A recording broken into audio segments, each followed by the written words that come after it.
Halo semuanya, balik lagi di Geek Shy Channel. Oke, setelah sekian lama akhirnya kita bisa syuting di tempat setting ini lagi ya. syuting dengan audio yang lebih proper lah. Proper ya.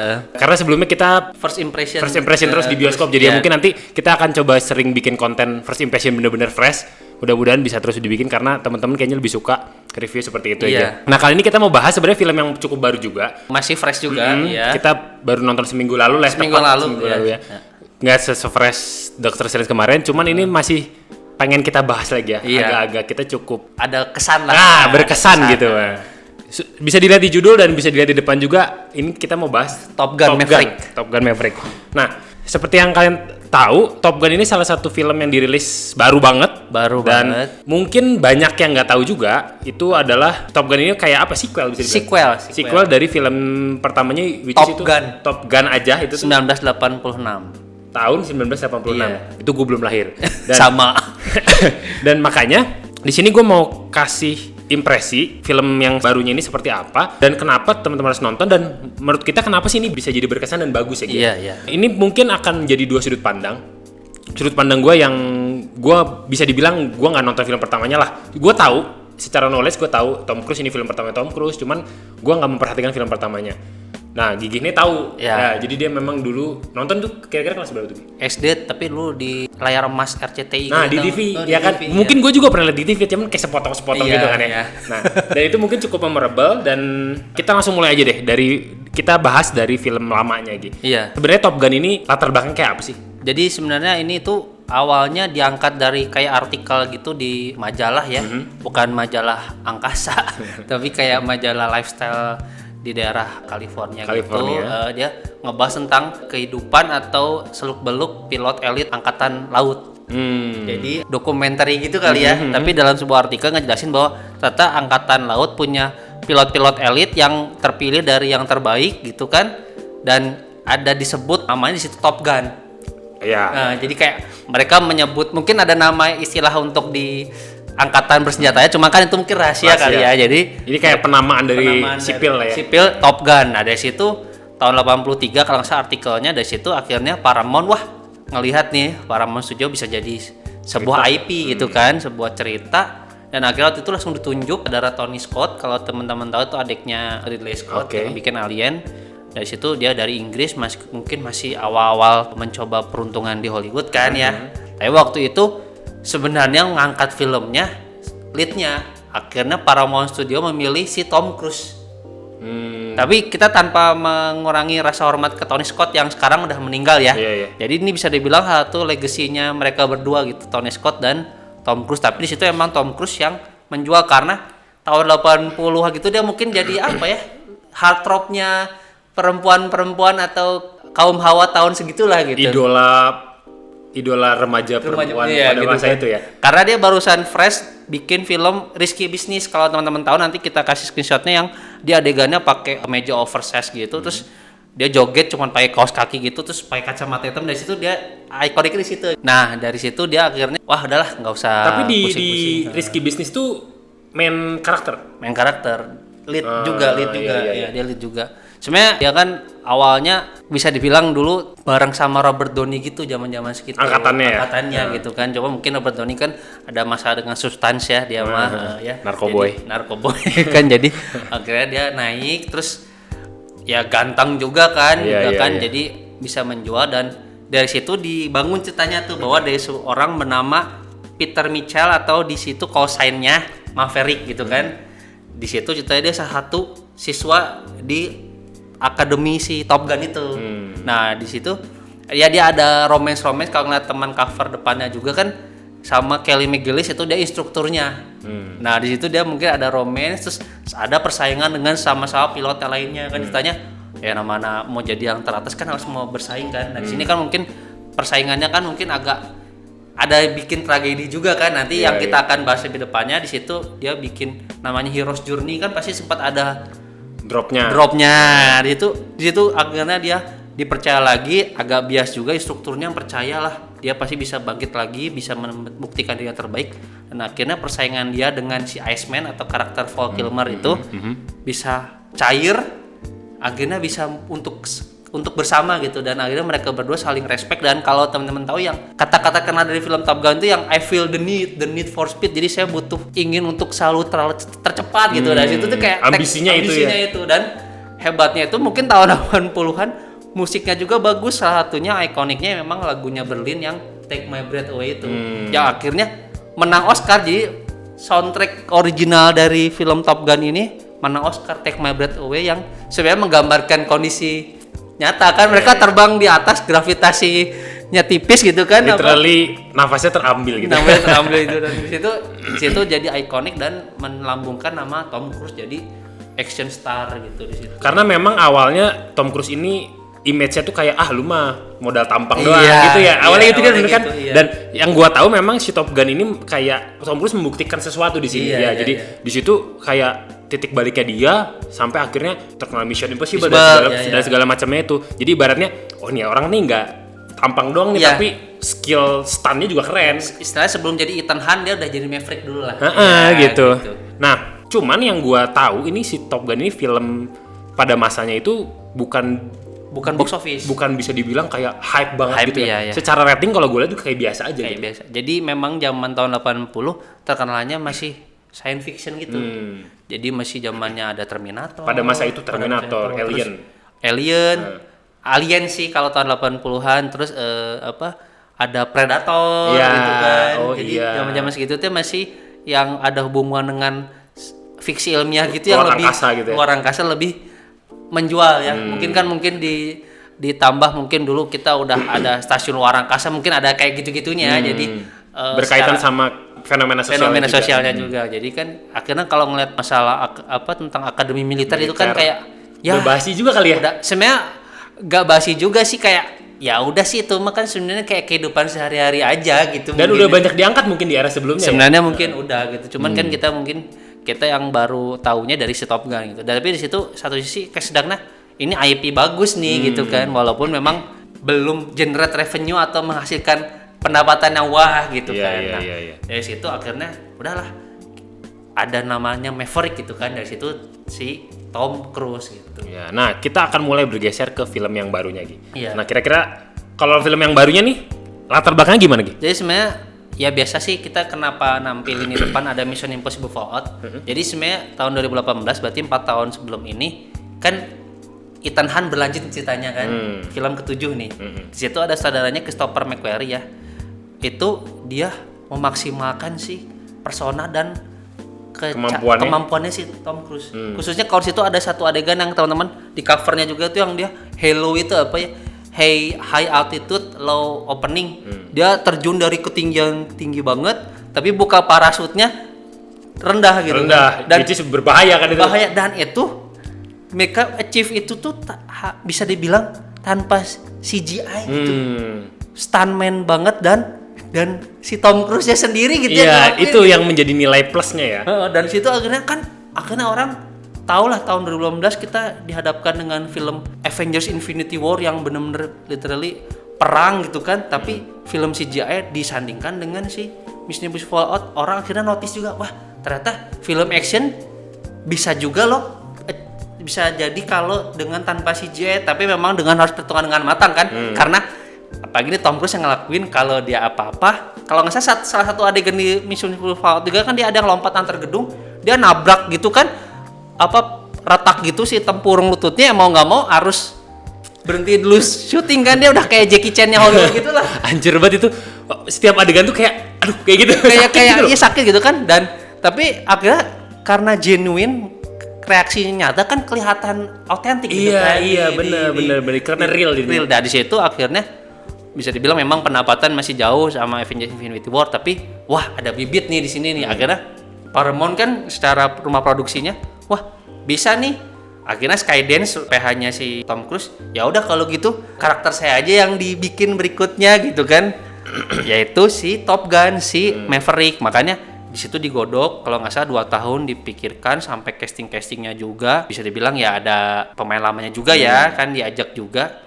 2020 mereka mulai syuting dan ternyata ya mungkin terkena si dampak pandemi. Mereka pas banget lagi awal-awalnya, harusnya 2021 mereka rilis, tapi karena satu dan lain hal akhirnya nggak bisa pas ulang tahun ke 35 tahunnya rilisnya di tahun 2022 dan akhirnya ya nggak apa-apa, si Paramount juga bolehlah nanti film Mission Impossible 8 atau sekarang namanya udah confirm Dead Reckoning jadinya 2023 gitu. Jadi si Tom Cruise tuh sebenarnya proyeknya 2 tahun ini bakal banyak gitu kan. Dan franchise-nya dia juga gitu karena dia produsernya gitu. Jadi memang sudah kayak disusun gitu ya. Melihat kesuksesannya Fallout, akhirnya Maverick bisa nih. Nanti mungkin bisa juga momentumnya dipakai buat Impossible selanjutnya. Iya, Dead Reckoning. Dead Reckoning selanjutnya. Nah, kita akan langsung ke impresi kita ya, Iya, Jadi buat gua yang belum nonton film pertamanya, hal yang paling menonjol ya mau nggak mau pasti menonjol si tokoh utama si Tom Cruise. Memang karakternya masih kuat banget. Bocah nakal. Iya, bad boy banget maksudnya. Cuman kan dulu memang masih muda bad boy dan ini diceritakan memang bertambah usia dan udah lebih senior, udah lebih tua. Bocah tua nakal. Goblok.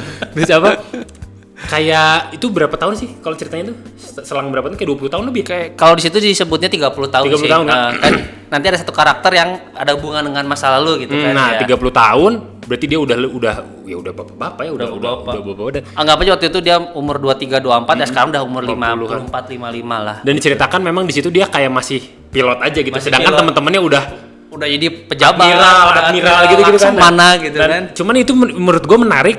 Jadi masih berasa gitu si jiwaannya gitu dan ya lagi-lagi Tom Cruise he aged like a fine wine gitu. Jadi dia makin tua tuh makin matang gitu. Bagus banget. Anjir kayak ini masa tua goals banget nih, kayak harus menua dengan baik seperti Tom Cruise gitu loh, kayak keren banget di situ.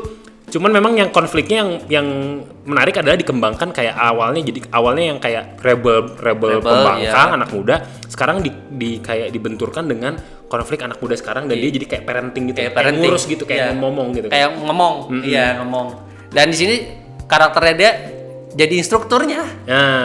Jadi istilahnya karma is a bitch gitu kan. Jadi kayak apa?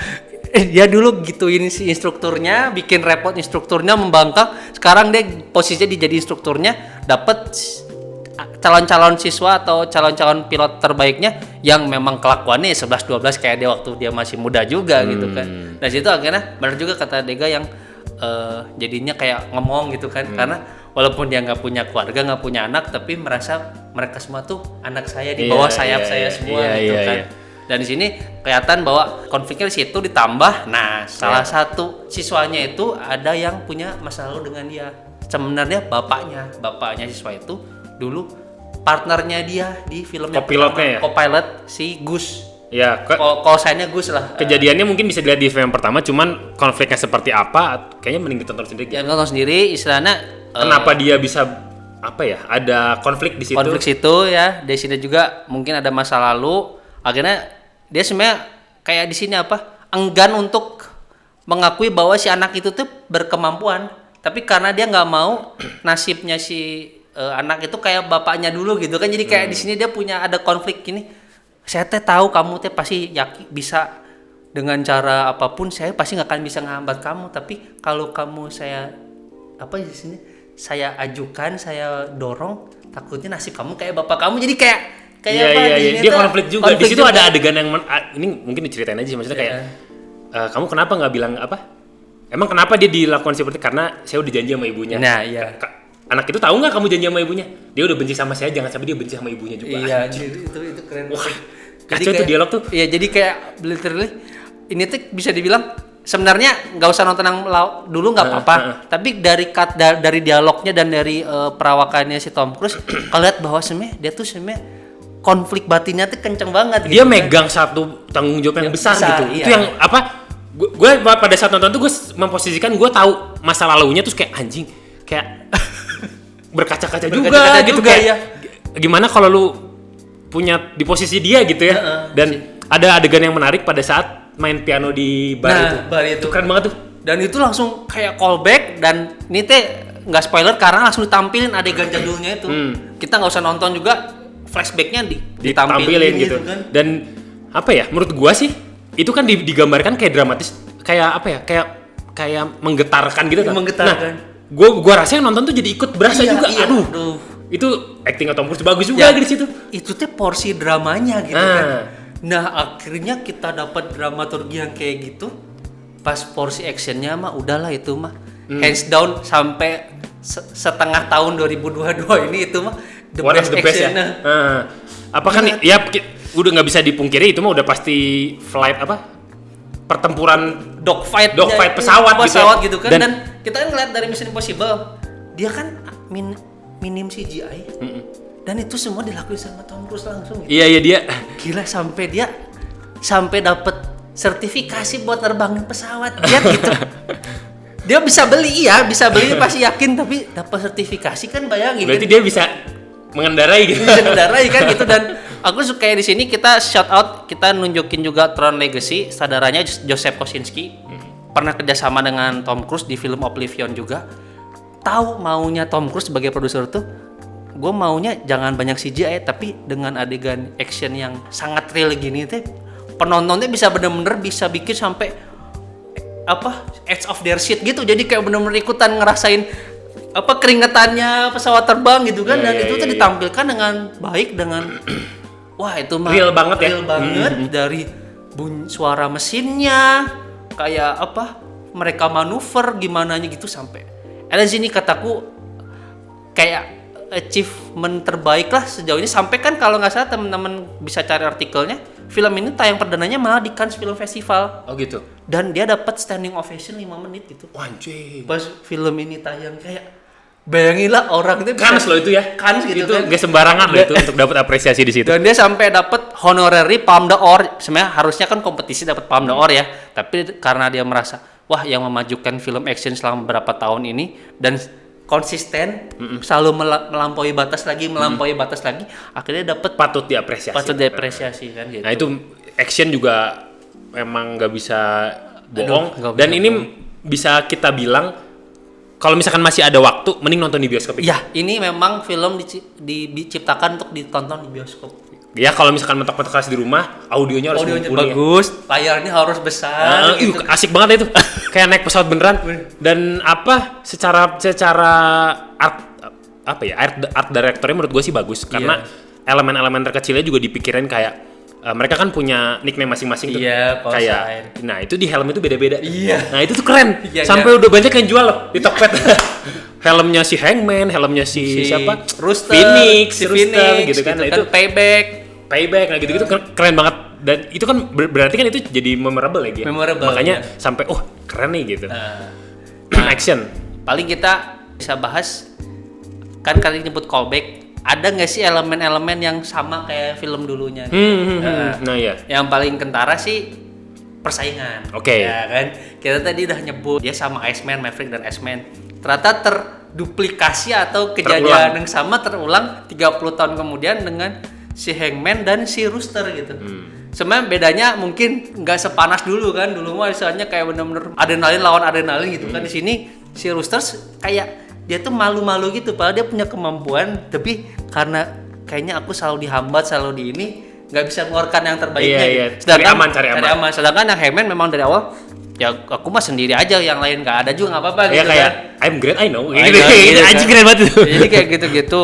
Terus sama ya ini mah lagi-lagi lah, kalau film gak ada love interest mah kurang ya. Kan kalau yang film pertama dia sama instrukturnya si Kelly McGillis, sekarang sama ibu-ibu anak satu gitu kan yang diperankan oleh Jennifer Connelly. Itu aslinya dia juga aktris tua ya, tapi fine like wine juga gitu. Makin itu tapi beda ya ceritanya. Maksudnya ini berkarakter baru. Namanya berkarakter baru emang ya? Karakter baru. Jadi memang mungkin karena Kelly McGillis kalau nanti teman-teman lihat di Google udah jadi gendut. jadi udah enggak bisa diajak lagi untuk bukan body shaming ini mah ya. Ini mah emang fakta gitu. Fakta gitu kan. Jadi udahlah udah. Ya bayangin aja itu ya, hebatnya Tom Cruise berarti dia menjaga tubuhnya selama 35 tahun gitu kan untuk bisa tetap main lagi di sini itu kan dah. Sama ya ini sebenarnya selain callback-nya itu juga lagi-lagi aku sukanya ini tuh ternyata kalau teman-teman mungkin ngelihat Star Wars kan dia yang The Force Awakens tiba-tiba munculin pesawat Millennium Falcon gitu kan. Ini tiba-tiba kita juga akhirnya kepake juga tuh ya F berapa sih? 16. F16 gitu kan. Itu kan ikonik juga tuh di masa waktu kita kecil ya. Jadi karena gue tahu itu tuh kayak pesawat F16 tuh canggih di masa itu. Gimana kan? Dan analog gitu kan. Dan di masa itu kayak ini purba banget nih kayak di sekarang yang udah ada pesawat terbang generasi kelima F22 Raptor dan teman-temannya itu atau F35 F-16 kan kayak udah fosil gitu kan. Ya kan kayak dan di situ artefak dan di situ aku senangnya kayak wah ini malah keahlian gua gitu kan, malah yang kayak gini yang skill pilotnya ditentukan menentukan si pertarungan ini tuh yang menentukan di balik kemudinya gitu kan gitu kan. Dan itu selalu disebut sama aku nih, sukanya nih yang bikin selalu terenyuh setiap dia mau ngapain dia selalu inget ada wingman-nya gitu. Talk to me Goose gitu kan. Oh iya. Kan itu teh kayak dia setiap dulu teh co-pilotnya talk to me Goose, ini posisi musuh di mana gitu kan. Tapi sekarang tuh kayak karena temannya udah di alam sana itu dia masih percaya bahwa teman itu masih menyertai dia gitu. Iya gitu kayak gitu setiap dia ngomong kayak gitu teh dan ada ambisan terus dan musiknya juga ini. Ini musik. Ini Hans Zimmer ya. Lagi. Bangsat orang. Dan sekarang khususnya dia kerjasama untuk lagu temanya itu, kalau dulu Berlin dengan Take My Breath Away, sekarang dia kerjasama dengan seorang Lady Gaga gitu kan, bikin lagu Hold My Hand. Dan memang kayaknya udah wajib ya ada lagu tema untuk di film Top Gun gitu. Dan akhirnya semua elemen tadi itu semua dari sutradara, aktor, musik, dan sampai desainnya itu juga bisa menyatu dengan bagus, actionnya, dramanya dapet, dan akhirnya bisa bilang ini berkesan banget. Jadi sajian yang pas gitu. Enak banget itu kalau makanan tuh ini pas banget. Iya. Nggak berlebihan gitu. Dan literally harus nonton lah. Walaupun memang secara cerita nggak terlalu berat ya. Nggak terlalu berat. Soalnya misinya kayak gitu-gitulah, pasti ngelawan Eropa lah, biasalah kan. Amerika dan Eropa gitu-gitulah. Bersih tegang gitu ya. Tegang kayak gitu-gitu. Uranium gitu. Uranium, masalah nuklir kayak gitu-gitu. Kalau bisa kita simpulkan, emang jadinya film ini adalah satu sajian yang cukup pas aja. Pas. Semua porsinya tuh saling melengkapi tanpa berlebihan gitu. Ya. Jadi kalau Gigi bisa rekomendasikan gimana Gigi? Maksudnya? Pokoknya nih film harus nonton di layar terbesar yang kalian bisa temukan lah gitu. Di kota kalian masing-masing. Jadi kayak di mana gitu, mau apa layarnya, syukur-syukur IMAX ya. Kita pun mungkin kalau ada kesempatan pengen ya. Atau pengen ngerasain nonton Top Gun di yang rumahnya bagusan sistemnya gitu ya. Dan apalagi ya? Ya kalian coba sebelum turun layar. Apalagi Gi? Kayaknya masih kalau rating. Kalau nilai gimana? Kalau nilai sih ini mungkin agak lebay ya. Tapi saya mau kasih 9 sih. Waduh. Saya sih masih di 7,8 lah. Jadi rata-rata di 8. Ya oke lah. Oke lah. Karena ada ikatan emosional. Iya, cuman itu nggak bisa bohong sih menurut gue bisa memposisikan gimana kalau kita ada memori di situ gitu. Jadi itu F-16-nya yang di callback-nya banyak banget karena dari karakter sampai entitas-entitas yang ada di filmnya. Iya. Apalagi? Itu aja sih. Oke. Kayaknya pembahasan kita tentang Top Gun itu mungkin kalau ada yang kelewat atau ada yang teman-teman mau nanya bisa komen di bawah, bisa share juga, bisa subscribe jangan lupa, share ke teman-temannya. Ya, diskusi bisa di komen. Nanti bisa mungkin kita jawab. Ya. Oke. Sampai jumpa di video selanjutnya. Bye.